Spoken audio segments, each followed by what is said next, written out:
கர்த்தருடைய பரிசுத்த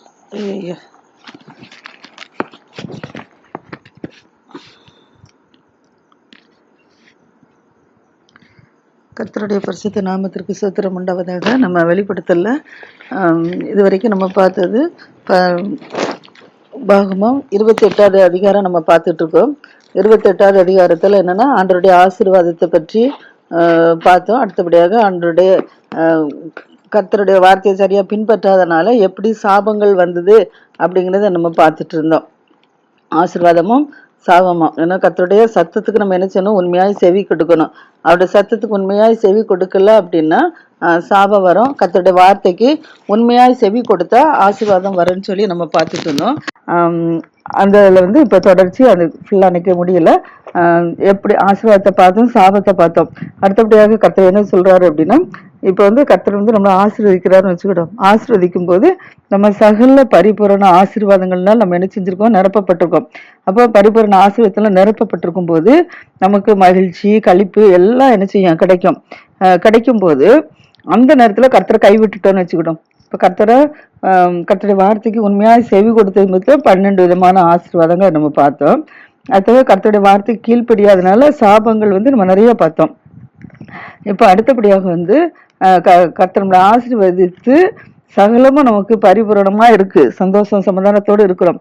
இந்த சூழ்நிலையில நமக்கு தான் எல்லாம் கிடைச்சிருச்சு அப்படின்னு சொல்லிட்டு நம்ம கர்த்தரை கை விட்டுட்டோம், கர்த்தரை சேவிக்காம போயிட்டோன்னு வச்சுக்கிட்டோம். கர்த்தரை சேவிக்கிறதுக்கு பயந்து சேவிக்காதபடிக்கு நம்ம இருந்துட்டோம் அப்படின்னா கர்த்தர் நம்ம கொடுத்த ஆசீர்வாதம் எல்லாம் என்ன செய்யுமா, குறைபட ஆரம்பிச்சிருமா. குறைபட ஆரம்பிச்ச போது நமக்கு பட்டினி, தாகம், நிர்வாணம் இதுதான் என்ன செய்யுமா நமக்கு கிடைக்குமா. பட்டினியா இருக்க ஆரம்பிச்சிரும், தாகமா இருப்போம், நிர்வாணத்துல சரியான வஸ்திரங்கள் இல்லாம நிர்வாணத்துல இருக்க வேண்டிய சூழ்நிலை வந்துருமா. அதனால அந்த நேரத்துல நம்ம என்ன செய்வோம்னா நம்ம கர்த்தரை சேவிக்கல, அதனால என்ன செஞ்சிடும், பிசாசு என்ன செஞ்சிடும், சத்துரு உள்ள நுழைஞ்சிருவான்.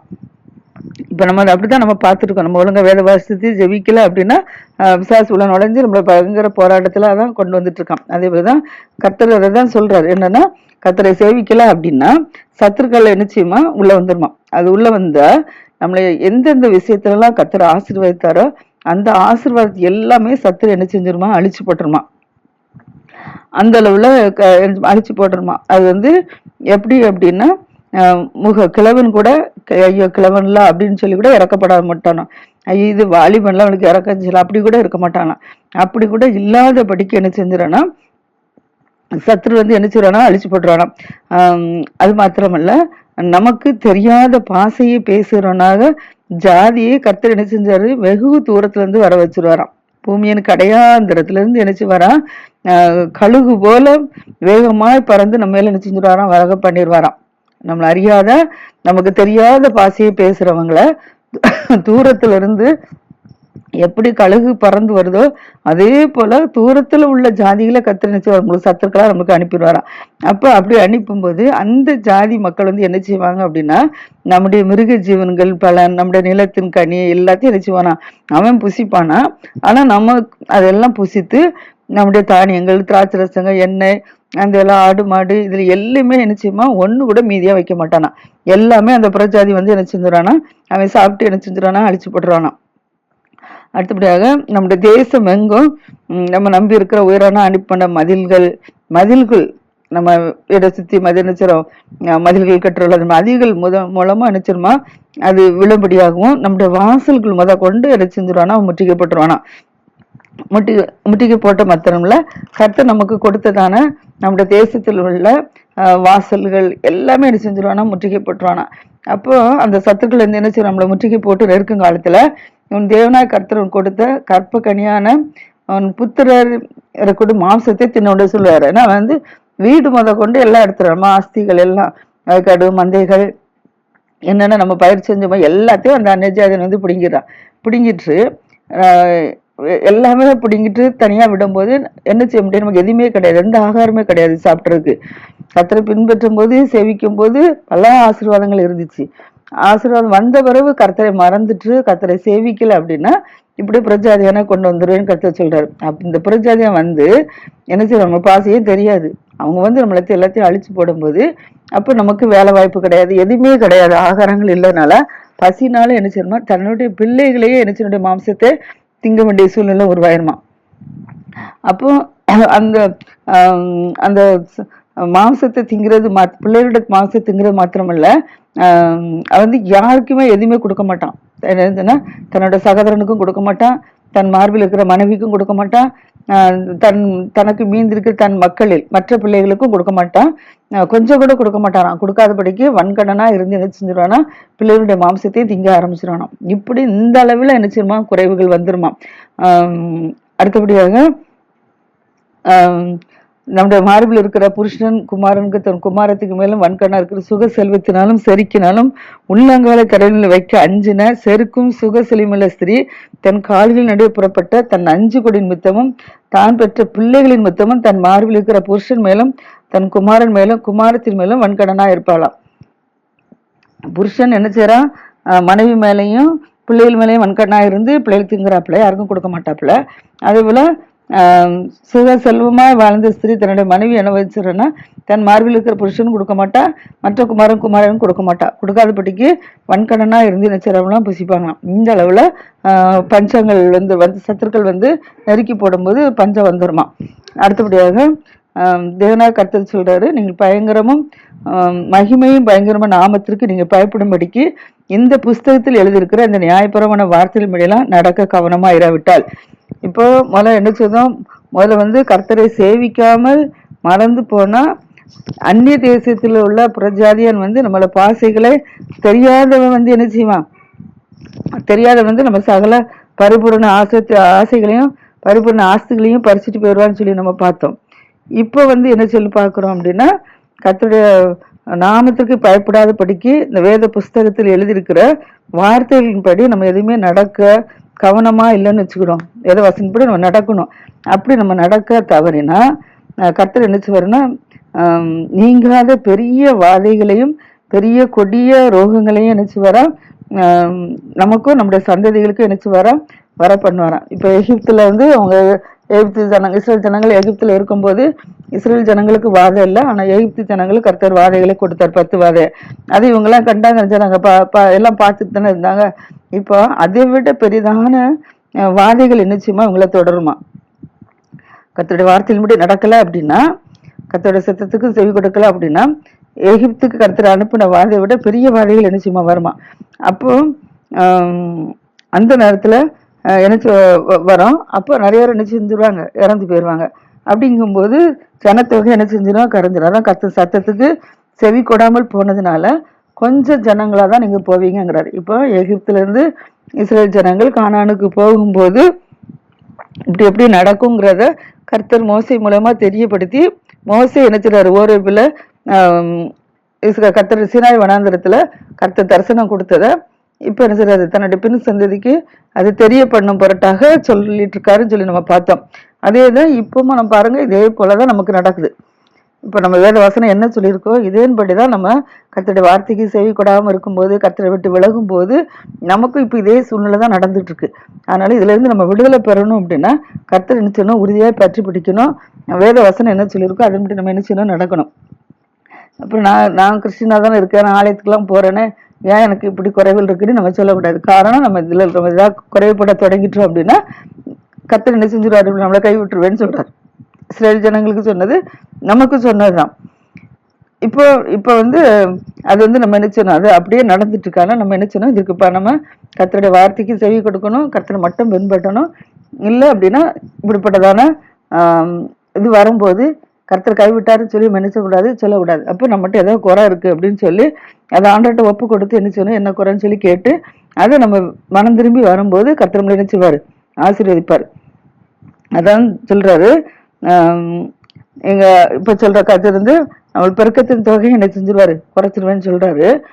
அதுக்கப்புறம் வந்து கர்த்தர் பூமியின் ஒரு முனை துவக்கி பூமியின் மறுமுனை மட்டும் இருக்கிற எல்லா ஜனங்களுக்குள்ளும் நம்மள என்ன செஞ்சிருவாராம், சிதற அடிச்சிருவாராம். கர்த்தருடைய வார்த்தைக்கு அவரோட சத்தத்துக்கு செவி கூட. இப்போ வந்து கர்த்தர் சொல்ல மட்டும் டைரக்டா பேசுவாரு, இல்லைன்னா பாடல் மூலமா பேசுவாரு, இல்லைன்னா ஜெபிக்கும் போது பேசுவாரு, இல்லை ஊழியர்கள் மூலமா பேசுவாரு.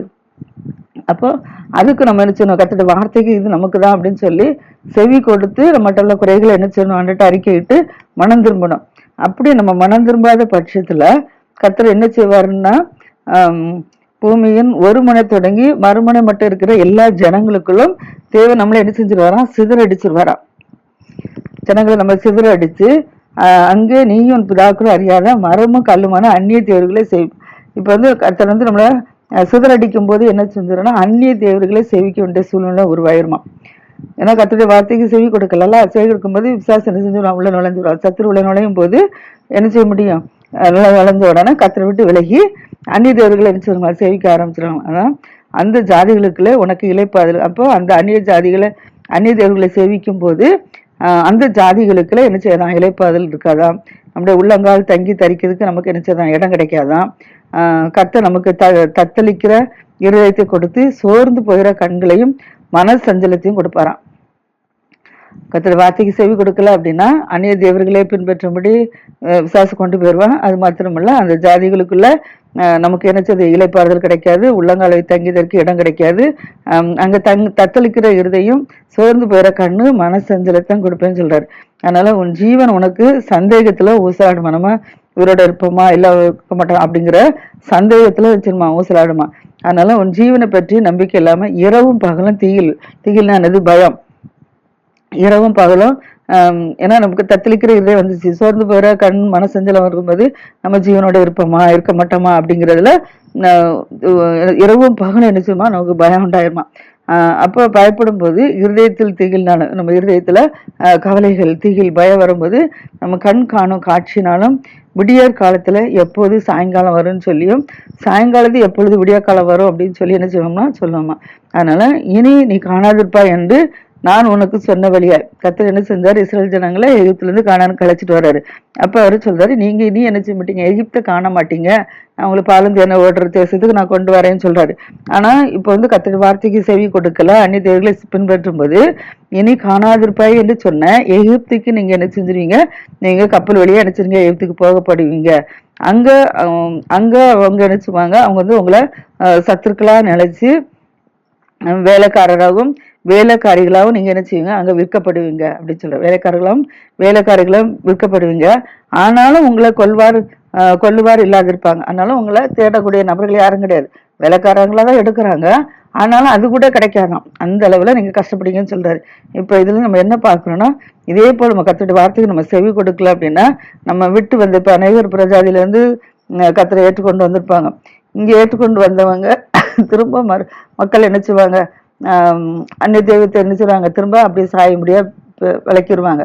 அப்போ கர்த்தர் நினைச்சது, கர்த்தர்கிட்ட வரும்போது கர்த்தர் நல்ல ஆசீர்வாதத்தை கொடுத்தாரு.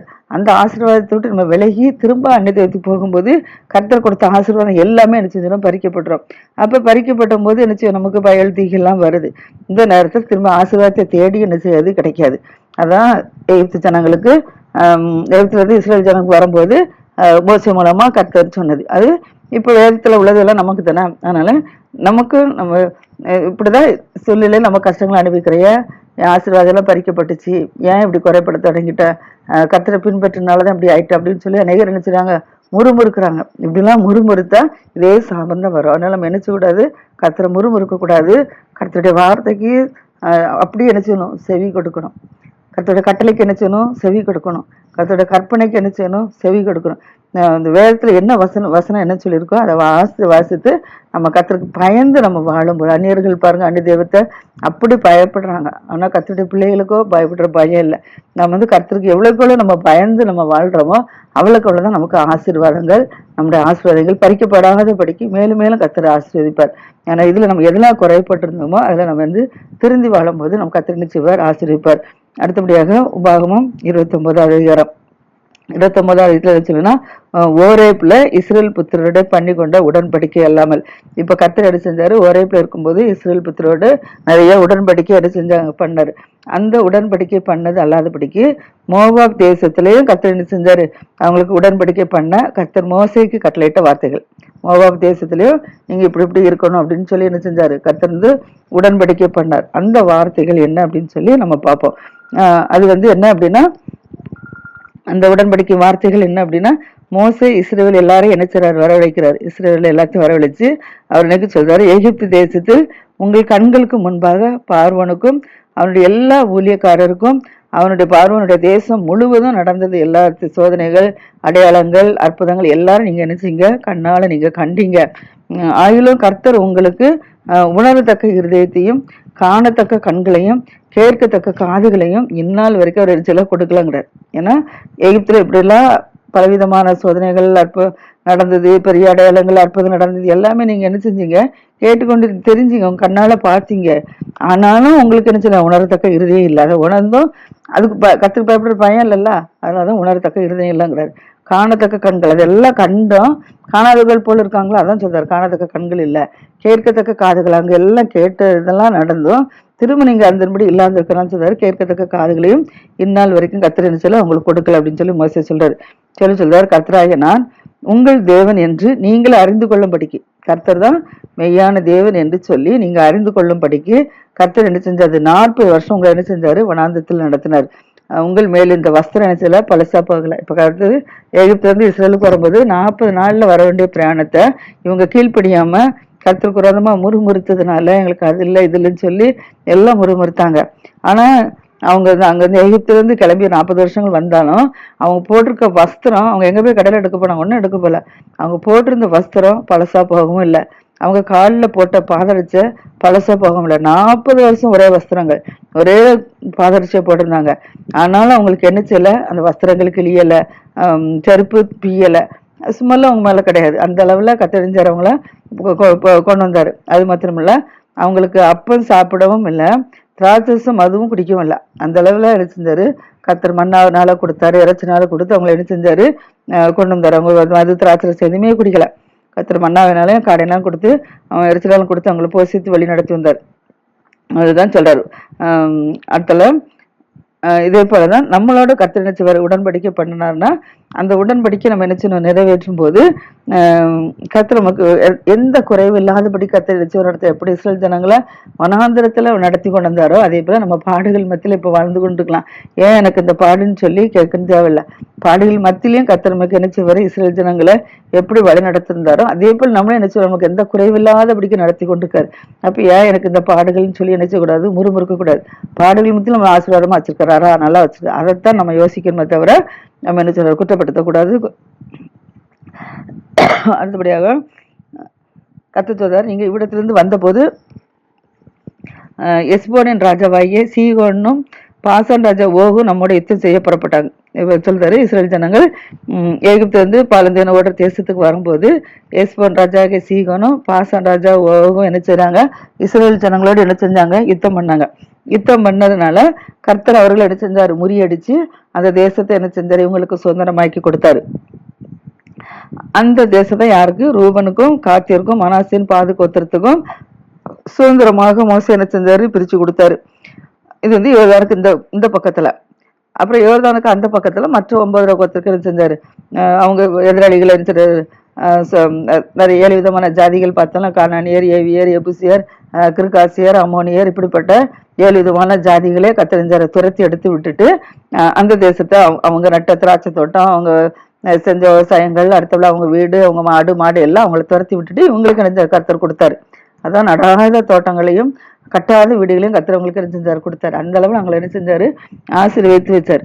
அதான் சொல்றாரு, நீங்க வந்து கர்த்தர் சொன்னபடிலாம் உங்களுக்கு பிதாக்களை ஆபிரகாம், ஈசாக், யாக்கோபுக்கு கர்த்தர் எப்படி ஆணையிட்டு கொடுத்தாரோ அந்த ஆணையின்படி கர்த்தர் உங்களை என்ன செஞ்சார், ஜனமாக ஏற்படுத்திக் கொள்ளவும் நான் உங்கள் தேவனாய் இருக்கவும் நீங்கள் உங்கள் தேவனாய் கர்த்தரோட உடன்படிக்கையும் இந்த ஒரு பண்ணிருக்க ஆணையும் நீங்க நினைச்சீங்க உட்படும்படிக்கு உங்கள் கோத்திரத்தில் உள்ள தலைவர்கள், மூப்பர்கள், அதிபதிகள், இஸ்ரவேல்ல சகல புருஷரும், உங்கள் பிள்ளைகளும், உங்கள் மனைவிகளும், பாலத்தில் இருக்கிற விறகு காரணம், தண்ணீர் காரணமாக அந்நியர் எல்லாரும் இன்று உங்கள் தேவனாய கர்த்தருடைய சமூகத்தில் இருக்கிறீர்கள். இப்ப எல்லாரும் எங்க கர்த்தருடைய சமூகத்தில் நிற்கிறீங்கன்னு சொல்றாரு. சில ஜனங்கள் வெள்ளடத்துக்கு கொண்டு வரும்போது சில பின்வரைப்பில் எல்லாரும் கதைச்சாங்க, தேவ சமூகத்தில் எல்லாரும் குடியிருந்தாங்க. அதான் இப்ப அவங்க மட்டும் இல்லை, சில ஜனங்கள் மாத்திரமல்ல, விறகுக்காரன், தண்ணீர் எடுக்கிறவங்க, அந்நியர்கள் எல்லாம் நீங்க சேர்ந்துதான் என்ன செஞ்சீங்க, அந்த உரைப்புல கர்த்தருடைய சமூகத்தில் நின்னீங்க. அந்த சமயத்துல கர்த்தர் உங்களை சொன்னாரு, உங்களோட என்ன செஞ்சாரு, உடன்படிக்கை பண்ணாரு, ஆணையிட்டாரு. அப்படி பண்ண உடன்படிக்கையை கர்த்தருடைய சமூகத்தில் இருக்கிறவர்களையும் இன்று நம்மோட இராதவர்களோடையும் கூட அதை பண்ணுகிறேங்கிறார்.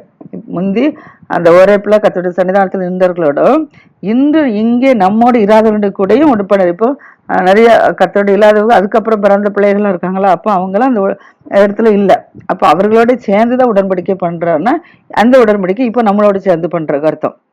அந்த இஸ்ரேல் ஜனங்களுக்கு எப்படி உணங்க அப்ப பண்ணாங்களோ அந்த இடத்துல நிற்கும்போது இல்லாதவங்களுக்கு எப்படி பண்ணாரோ அது இப்போ நம்மளோட சேர்ந்து நினைச்சிட்டாரு உடன்படிக்கை பண்றாரு.